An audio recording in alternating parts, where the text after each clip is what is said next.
guys, welcome back to Chop's Garage. It's back. The Chevy Spark is back.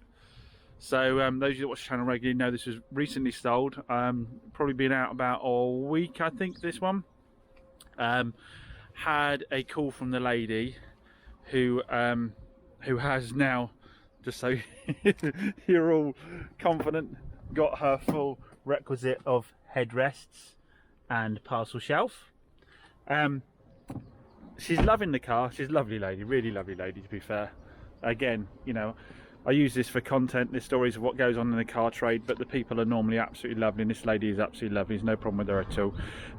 So she gave me a call to say that she'd gone to look at a car for her husband, and when she was there, the dealer had noticed there was an engine management light on the Chevy. Now, bear in mind, I'd driven this Chevy twice home and back. When it had a clutch fitted, it was test driven by the guys there, no engine management lights. It didn't have an engine management light when she test drove it.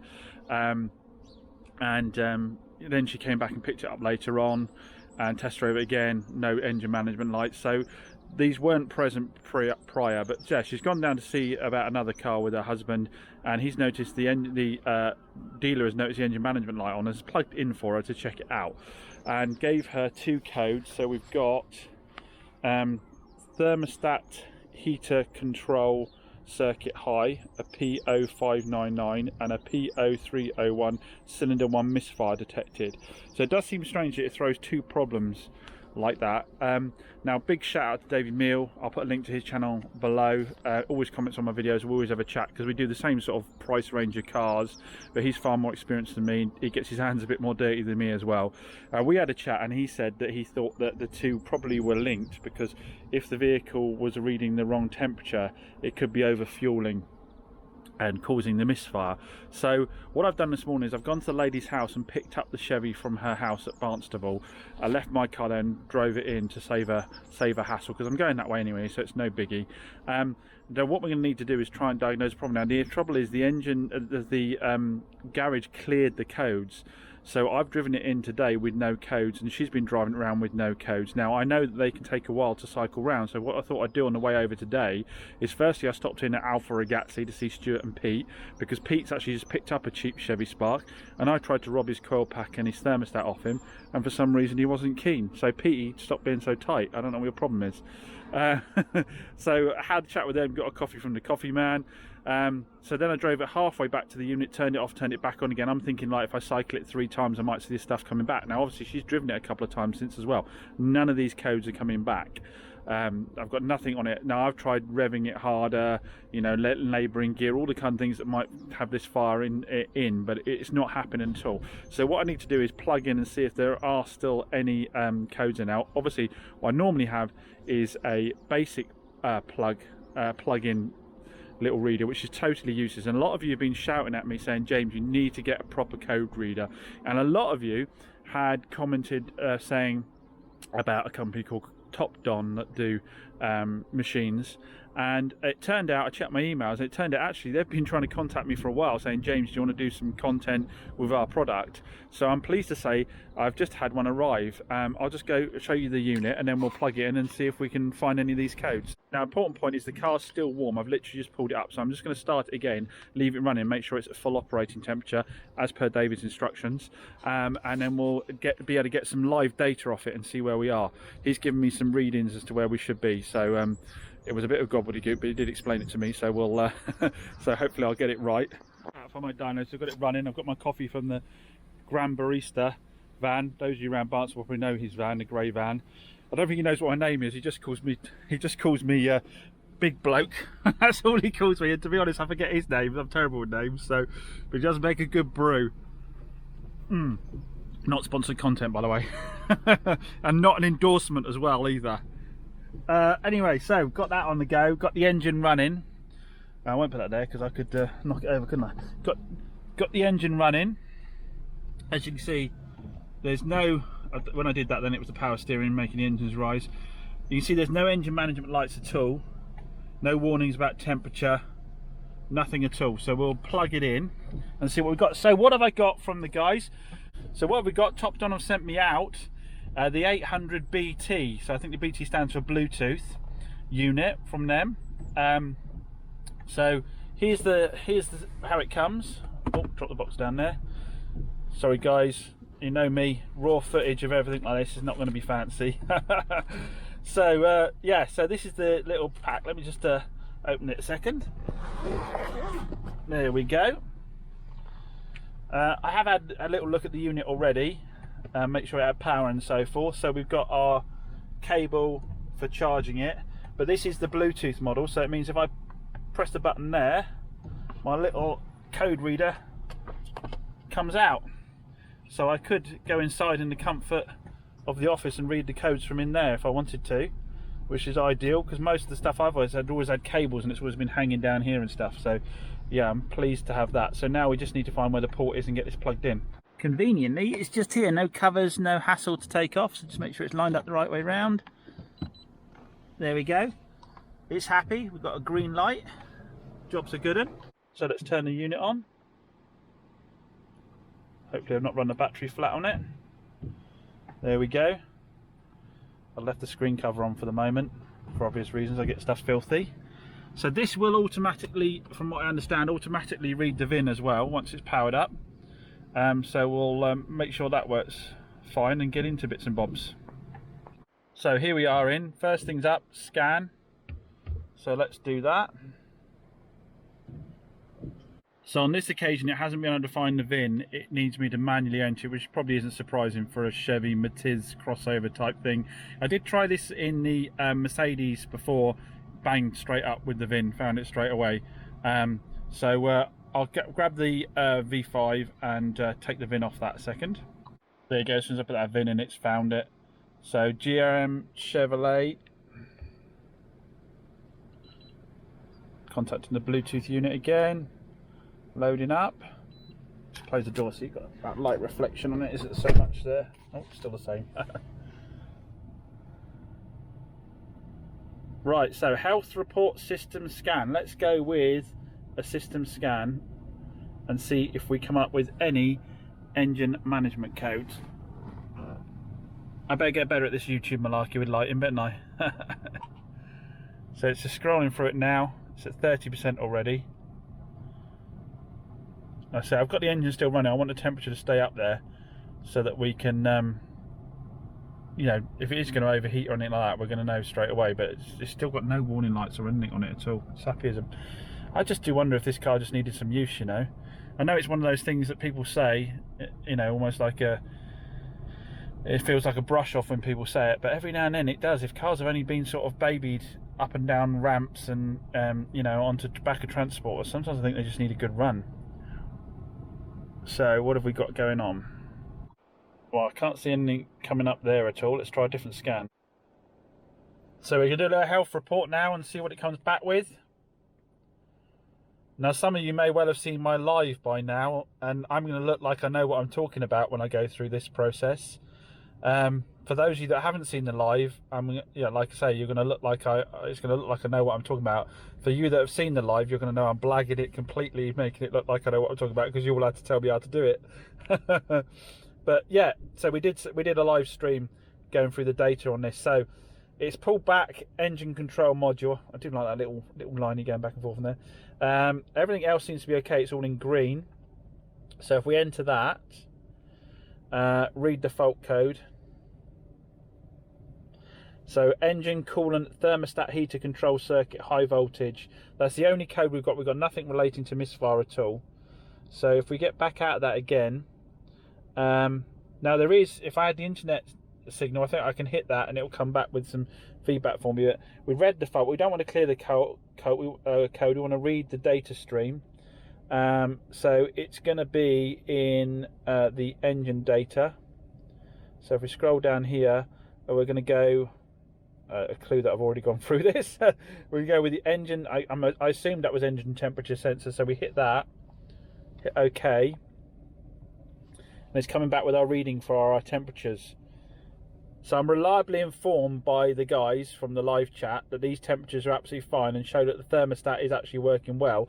We've had the heaters on full, and we are getting warm air through the heaters, so we're pretty confident that the thermostat is absolutely okay. So it is just a case of swapping out the sensor. So if I can swap out the sensor, then It's going to save me draining the whole cooling system, changing the thermostat. It's not going to really save me any money because I've already got the thermostat on the shelf, but I wanted to see if we got this diagnosis right, so I'd rather not change the whole thing out. So if I can change just the sensor out on its own, fine. If I break it getting out, it's okay. I've got the new one on the side. So yeah, that was, I mean, for someone, like say, I'm as green as they come with this, so this was actually quite a nice simple process to do. We got all the data here. We can check the fuel trim data. Now this might well be out, I'm informed, due to the fact that the temperature sensor's not working properly. So we got long-term, short-term fuel trim. There's no stopping me now, guys. There's no stopping me now. So apparently it should be reading in the minuses, so it does look like it might be running a little bit rich, which might have fouled up the plugs. So when we change the sensor out, it might be worth pulling the plugs. I think David recommended pulling the plugs and giving those a clean. So we'll pull, I won't change the coil pack out, it doesn't seem to need to be done. So we'll pull the spark plugs, give them a clean off, make sure they haven't been fouled up by it being running rich due to the temperature being out. So we're not going to spend hours and hours on this now, going through all the features. I think it's probably more beneficial to you guys seeing me use it actually in real life, because we've got a couple of other cars to check. We've got the Citroen DS to check and see what codes that comes up with, and we've got the Mercedes to check, see what codes that comes up with. But massive thanks to Top Dom for that, because I've immediately been able to use this and pull a load of data. Before, I simply would have just swapped everything. I'd have just been banging a coil pack on it, I'd have been banging a thermostat on it, and just playing part starts. With this data, I've been able to identify it. So this has probably already saved me 50 quid, I'd say. And obviously, I would normally pay for someone to diagnose this, so I've got the labour time as well. So there's an immediate saving on by having this unit. Yeah, if you're going to start flipping cars, I mean, I think what I'll do with this as well is definitely take it with me when I go and look at those Part X's going forward.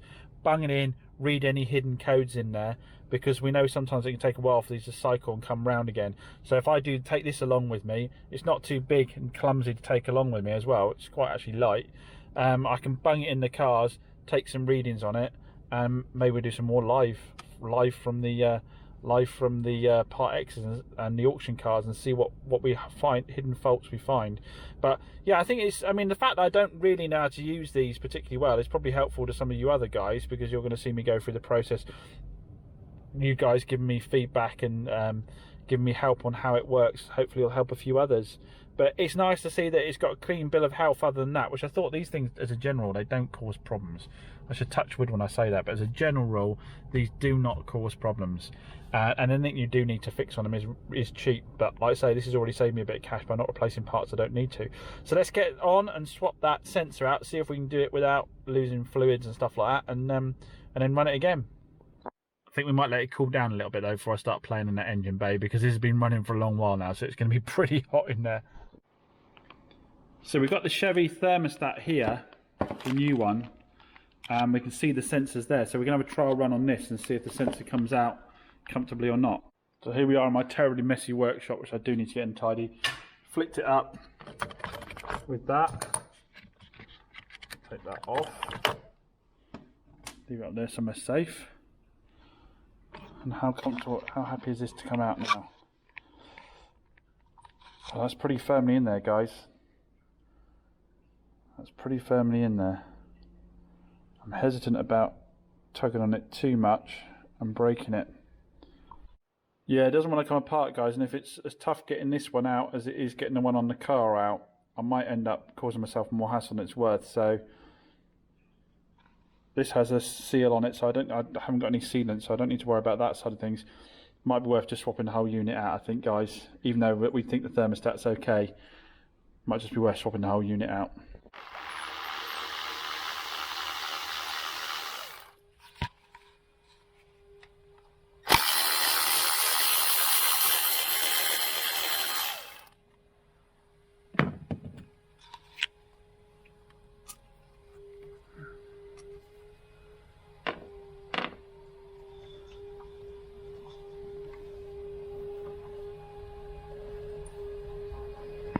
thermostat in, put a little bit of instant gasket around that top water pipe because that was the one that had a little bit of leak on it, wasn't it? So I figured I'd do that, so I'll leave it a little while before I put any coolant back in it. We'll get all the airbox back in and all that first. So she was saying, wasn't she, she sounded a bit boisterous. I think it's because that pipe was split and was letting a lot of air in, so I've tiger sealed that together and put that over it until such time as I get a replacement one for her, thinking that will quieten it down and be okay for her. Now I'm just hoping now, obviously at this point, that I tiger sealed it into the right position because it did actually break right in half. I think I'm alright, I should get away with that. So everything's back together, chopped up the coolant again, and you see it's flowing back out through the top there again, which would indicate it is circulating. But we'll plug the top don back in again and get some temperature readings on it, reset that code and see how we get on. Put that back on again.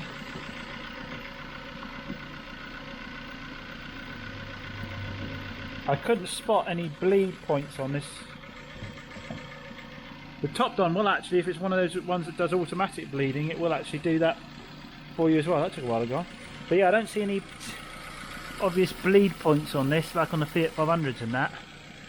So let's get inside, we'll get the heaters on the go, we'll get it up to full temp and then we'll get the heaters on the go. I think that's the way you do it, isn't it? Sure, I'll be corrected. And see how we're doing. So let's get back into the system again. So back from the test drive, let's do another health report. Get the scan on the go. Probably be a better picture for you if I took this cover off, but judging by how I treat stuff and break it, I think it's worth leaving it on. So we've got no code there anymore. I've been out for about 10 minutes driving it about. Turn it on and off a couple of times.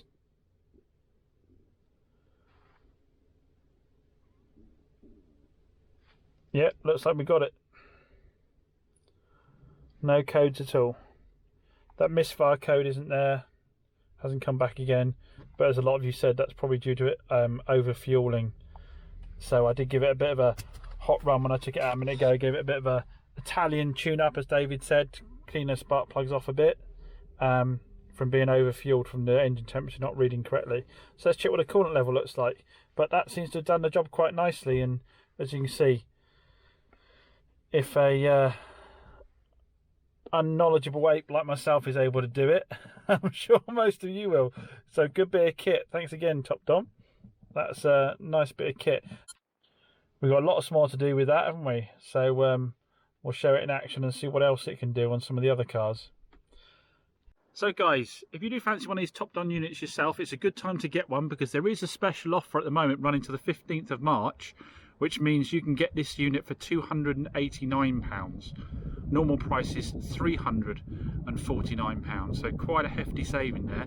Only runs to the 15th of March. I'll put a link in the description down below to their eBay shop so you can grab yourself one. But yeah, I think it's a great bit of kit, and for that kind of money, well worth having.